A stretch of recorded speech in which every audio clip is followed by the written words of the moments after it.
Petrol.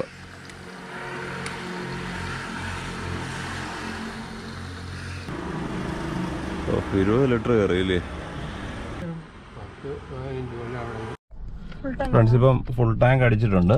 ഇനി trip set ചെയ്യട്ടെ. എയും ബിയും അങ്ങ് സെറ്റ് ചെയ്തേക്കാം.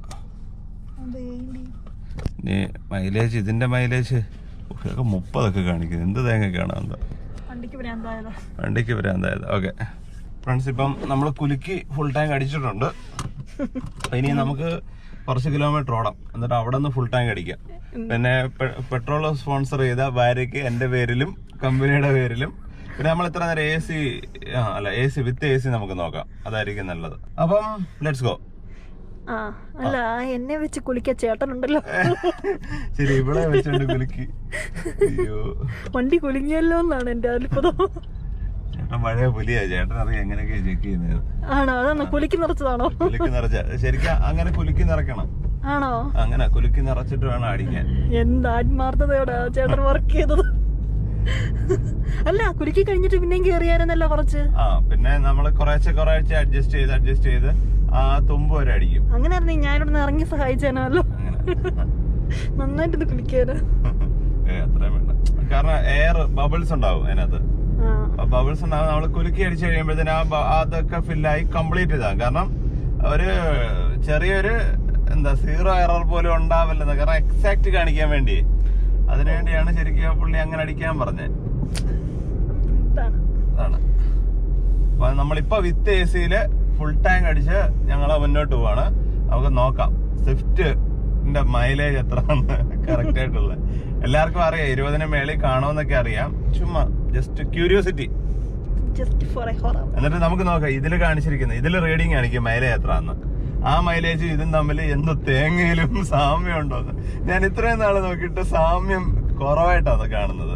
കാരണം എനിക്ക് ഈ 45 കിലോമീറ്റർ ഓടിയ സമയത്ത് നമ്മള് ആലപ്പുഴ നല്ല റോഡ് വഴിയാ പോയത്. ആ വിത്ത് AC അന്ന് 25, നിങ്ങൾ കഴിഞ്ഞ വീഡിയോയിൽ കണ്ടിട്ടുണ്ട്, 25 മൈലൊക്കെ കാണിച്ചിട്ടുള്ള ക്യാബായി.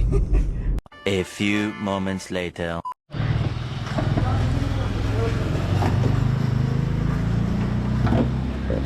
രണ്ടൊക്കെ കയറത്തുള്ളായിരിക്കുവേ.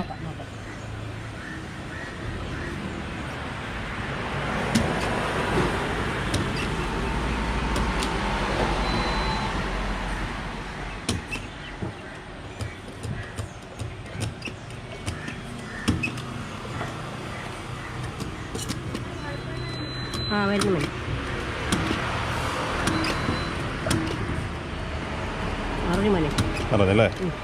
ഓക്കെ.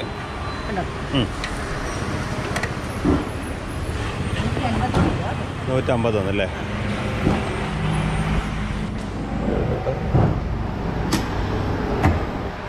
ഫ്രണ്ട്സ്, ഇപ്പം നമ്മൾ പെട്രോൾ പമ്പിൽ തന്നെയാണ്. നമ്മൾ 34.2 കിലോമീറ്റർ ഓടി. ഇതിലിപ്പോൾ മൈലേജ് 30.5 ഇതിൽ ആവറേജ് കാണിക്കുന്നത്. ഫ്രണ്ട്സ്, നമ്മളിപ്പം അരൂര് പാലം കയറാൻ പോവാ. അപ്പം നമുക്ക് ഈ ജനുവരി 1 മുതലാണെന്ന് തോന്നുന്നു അരൂര് ടോള് വരുന്നത് ഫാസ്റ്റാഗ് അല്ലാത്തതൊന്നും പോത്തില്ലെന്നാണ് അവർ പറയുന്നത്. നമുക്കിപ്പോൾ ചെന്ന് നോക്കാം. കാരണം ഞാൻ ഡിസംബർ 28-ാം തീയതി 29-ാം തീയതി വന്നിട്ടുണ്ടായിരുന്നു. അപ്പോൾ അവിടെ നിൽക്കുന്ന ആൾക്കാർ തന്നെ പറയുന്നുണ്ടായിരുന്നു അടുത്ത ദിവസം ഒരു ടോളാണ്, അപ്പം ഫാസ്റ്റാഗ് ആണ്, ഫാസ്റ്റാഗ് വെച്ച് തന്നെ ചെയ്യണമെന്നുള്ളത്. അപ്പം നമുക്ക് അവിടുത്തെ സിനിമയുടെ ഷൂട്ടിംഗ് ആണ് എന്തോ. അപ്പം ഫാസ്റ്റാഗ് മാത്രമേ ഇനിയും അലോ ചെയ്യത്തുള്ളൂ. സംഭവം നല്ലതാ.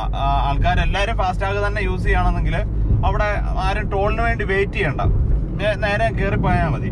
പിന്നെ ടോള് റീചാർജ് ചെയ്യാൻ എല്ലാവർക്കും അറിയാമല്ലോ. ഞങ്ങൾക്ക് ഇച്ചിരി ബുദ്ധിമുട്ടി എന്നാലും റീചാർജ് ചെയ്ത്. അപ്പം നമുക്ക് ടോളിന്റെ അവിടെ ചെന്ന് കാണാം. വാലറ്റ് ഫാസ്റ്റാഗ് അല്ലെങ്കിൽ ഡബിൾ ചാർജ് ആണ്. ഫാസ്റ്റാഗ് ഇല്ലെങ്കിൽ ഡബിൾ ചാർജാ. എന്താ ഫാസ്റ്റാഗ് ആയിട്ട് തന്നെ ഇവിടെ തന്നെ ഇത് എന്താ തോന്നിയ ദിവസം ഇത് ഞാൻ എന്റെ വണ്ടി ഇവിടെ സ്റ്റോപ്പ് ആയല്ലോ ഫാസ്റ്റാഗ് ആയിട്ട്. ആ ഫ്രണ്ടിലുള്ളവർക്ക് അല്ലാതെ കൊടുക്കുന്ന ഫാസ്റ്റാഗ് അല്ല. പോയാൽ മതിയായിരുന്നല്ലേ.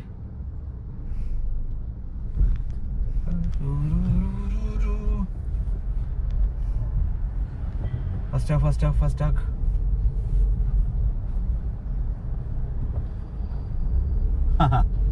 ഞാനൊന്ന് പേടിച്ചു കേട്ടോ അവരടക്കി വന്ന്. കാരണം ഇന്നാളി 150 മിനിമം ബാലൻസ് 150 വേണം, അങ്ങനെന്തോ ഒരു സംഭവം ഉണ്ട്. ഇന്നാളി 150 താഴെ ഞങ്ങള് ധൈര്യത്തില് ഫാസ്ടാഗിലൊക്കെ കയറി വന്ന് ഡബിള് ഫൈനും മേടിച്ച്. നമ്മൾ ആദ്യം ഇവിടെ ഫാസ്ടാഗില് കയറി വന്നപ്പോ ഓർക്കുന്നുണ്ടോ? അന്ന് അറിയത്തില്ല ഫാസ്ടാഗ് വഴി ഫാസ്ടാഗ് റീചാർജ് ഇതില്ലെങ്കിൽ ഡബിള് ചാർജ് വരുമെന്ന് അറിയത്തില്ല. നേരെ നമ്മള് ഫാസ്ടാഗ് കയറി വന്നടാന്നൊക്കെ പറഞ്ഞ്. Friends, finally conclusion. നമ്മുടെ വണ്ടിയുടെ മൈലേജ് എത്ര നമ്മൾ ചെക്ക് ചെയ്ത് വെച്ചിട്ട് നമ്മൾ ലാസ്റ്റ് ഫുൾ ടാങ്ക് അടിച്ചതിന് ശേഷം 34.2 കിലോമീറ്റർ ഓടി വണ്ടി. എന്നിട്ട് നമ്മൾ പെട്രോള് അടുത്ത പമ്പിൽ കയറി ഫില്ല് ചെയ്തത് 1.79 ലിറ്ററാണ്. അപ്പം അങ്ങനെ വെച്ച് നമ്മൾ മൈലേജ് എത്ര അന്ന് കറക്റ്റ് കാൽക്കുലേറ്റ് ചെയ്യാം. അപ്പം നമ്മൾ ഓടിച്ചിരിക്കുന്നത് 45 കിലോമീറ്റർ സ്പീഡ് മെയിൻറ്റെയിൻ ചെയ്തിട്ടൊന്നുമല്ല. നമ്മൾ 60-ൽ കയറി, ആലപ്പുഴ റൂട്ടിൽ 60-ൽ കയറി. ഞാൻ തിരുവല്ലയിൽ ഏകദേശം ഒരു 30-40 സെക്കൻഡ് എങ്ങാണ്ട് സിഗ്നലിൽ നിന്നു. ഇത്രയുള്ള അതിൻ്റെ ഇടയ്ക്ക് പറ്റി. അതായത് ശരിക്കും റിയൽ ലൈഫിലെ മൈലേജ് എത്ര എന്നുള്ളത്, അതായത് ഹൈവേയിൽ വിത്ത് AC നമുക്ക് 34.2 ഡിവൈഡ് ബൈ ലിറ്റർ അടിച്ചത് 1.79. ഇതാണ് അതിൻ്റെ കാൽക്കുലേഷൻ. നമുക്ക് വരുന്നത് 19.1. അതായത് ഹൈവേയിൽ നമുക്ക് തോന്നിയ പോലെ ഓടിക്കുമ്പോഴത്തേക്കിന്, തോന്നിയ പോലെ അല്ല, ഒരു അത്യാവശ്യം നല്ല പോലെ ഓടിക്കുമ്പോഴത്തേക്കിന് നമുക്ക് കിട്ടുന്ന റിയൽ ലൈഫ് മൈലേജ് വണ്ടിയുടെ സ്വിഫ്റ്റിൻ്റെ എന്ന് പറയുമ്പോൾ 19.1 ഞാൻ കാൽക്കുലേറ്റ് ചെയ്ത് വെച്ചിട്ട്. അപ്പം ഇത്രയേ ഉള്ളൂ ഇന്നത്തെ വീഡിയോ. അപ്പോൾ അടുത്ത വീഡിയോ കാണുന്നത് വരെ ബൈ ബൈ. മലയാളി ചെന്താട കേട്ടോ, മലയാളി